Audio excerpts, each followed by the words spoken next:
Chapter 13. Little Boat. Her seat on the upper deck of this British Airways 747 subsides into a bed that makes her think of a little boat, a coracle of hexcel and teak finish laminate. She's nearest the nose, no other seating units in her line of sight. The cabin is like some optimally comfy cube farm, a cluster of automated, supremely ergonomic workstation enclosures. It feels as though, with just a little more engineering, they could simultaneously tube feed you and tidally exhaust the resulting wastes. However many hours in the air now, her watch tucked ritually out of sight, dinner served, lights dimmed, she imagines her soul bobbing stupidly somewhere back over the concrete of Heathrow, its invisible tether spooling steadily out of her. As does a certain degree of fear, she notes, now that she knows they must be far out over an ocean where no human agents threaten. For most of her life, flying, she'd felt most vulnerable right here, suspended in a void, above trackless water, but now her conscious flying fears are about things that might be arranged to happen over populous human settlements, fears of ground to air, of scripted CNN moments. But commercial aircraft have also been problematic for Case in another way, with their endless claustrophobic repetition of the carrier's logo. BA has never been particularly difficult, but Virgin, with its multi-pronged product associations, is completely impossible. Her biggest problem with BA now, she reminds herself, is a more ordinary one. No movies she'd even consider watching in the Armrest DVD, she's under a personally enforced video news ban, in effect now for some time, she's neglected to bring anything to read, and sleep refuses to come. With London receding and Tokyo still largely unimagined, unremembered, she sits up cross-legged in the centre of her narrow little bed and knuckles her eyes, feeling like a bedridden child, just well enough to be utterly restless. Then she remembers Big N's iBook, with its bright new Heathrow security sticker. She hauls the nylon case up from the floor and opens it. She'd spent 20 minutes, the night before, poking around on the desktop, but for now, the first time she notices an unmarked CD-ROM that proves, on insertion, to be a searchable database of all of FFF.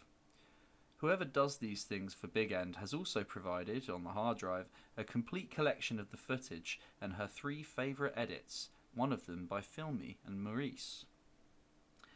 Still sitting cross-legged, she makes a sticky. Copy CD for Ivy. Ivy's wanted a searchable database of the forum almost since the forum began, because the free software that allows her to keep the site up isn't searchable, and she hasn't had anyone willing or able to do the compiling. Posters have bookmarked their favourite threads and swapped them, but there's been no way to trace a particular topic or theme through the site's evolution. Or rather, now there is. Case has no idea how many pages of posts have accumulated since the site's first day.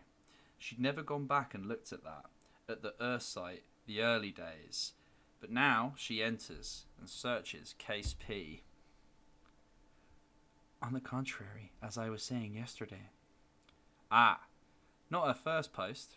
At first she hadn't even been Case P. Re-enters Case. Hi, how many segments in all? Just downloaded the one where he's on the rooftop. Has anyone been able to do anything with those chimney pots? Is that what you call them? She added the P later, because there had briefly been another Case, surname, a Marvin in Wichita who'd also pronounced it Case, not Casey. She feels somewhat the way she might if she had uncovered her high school yearbook. Here's Parker Boy's first post. Well, suck me raw with a breast pump. Thought I was the only one out here obsessing about the peculiar beauties of this particularly spotty stretch of anomalous and cinematic prairie. Anybody into cowboy poetry as well? Because, let me assure you, I'm not. This had been prior to La Anarchia's arrival, after 3 days of which Parker Boy had made the first of his many noisy departures from the site. She fiddles with the matte alloy buttons on her armrest, converting her bed into a lounger. It feels good when it moves, powerful motors devoted to her comfort. She settles back in her black sweats, having declined the offer of a BA romper suit, and pulls the tartan blanket across her legs, iBook on her stomach. Adjusts the snaky fibre optic reading lamp with its head like a policeman's flashlight. Exits the CD-ROM and clicks on Filmy and Morris's edit. It opens on that rooftop, against the oddly shaped chimneys. He is there, walks to the low parapet, looks out toward a city that never resolves. A frame grab on what he sees would reveal only a faint arrangement of vertical and horizontal lines, no focus. Definitely a skyline, but not enough information to provide any sort of identification. Rule out Manhattan, others. There are lists arguing the places it cannot, might not be. Maurice cuts to the segment that consists entirely of long shots, the girl in the formal park. Sometimes, when she watches a good edit, and this is one of the best, it's as though it's all new. She sinks into it with joy and anticipation, and when the edit ends, she's shocked. That's it. All there is. How can that be? This is one of those times. It ends. She falls asleep, iBook on her lap. When she wakes, the cabin is darker, and she needs to pee. Grateful that she isn't wearing a BA romper, she shuts the iBook down, stows it away, unbuckles her seatbelt, puts on BA slippers, and makes her way back toward the toilets. Passing, as she does, what can only be the sleeping form of Billy Pryon, snoring lightly, his still unparalysed mouth slightly open. He has his tartan blanket arranged around his shoulders like an old man in a bath chair, his face slack and inert. She blinks, trying to convince herself that this cannot be the former lead singer of BSE, but it quite clearly is, all in what looks to be last season's Agnes B. Hom. In the coracle nearest Pryon sleeps a blindfolded blonde, a pair of modest nipple rings clearly visible in outline through the taut black fabric of her top. This, Case decides, further confirming her identification of Pryon, is the singer from the former Velcro Kitty, the one the music press had supposed he was no longer with.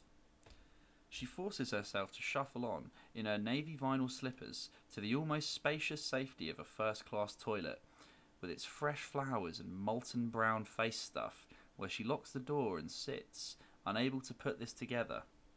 Pryon, at whose gallery Wojtek hopes to show his ZX81 project, is on her flight to Tokyo. Why? If it's that small a world, it starts to smell funny.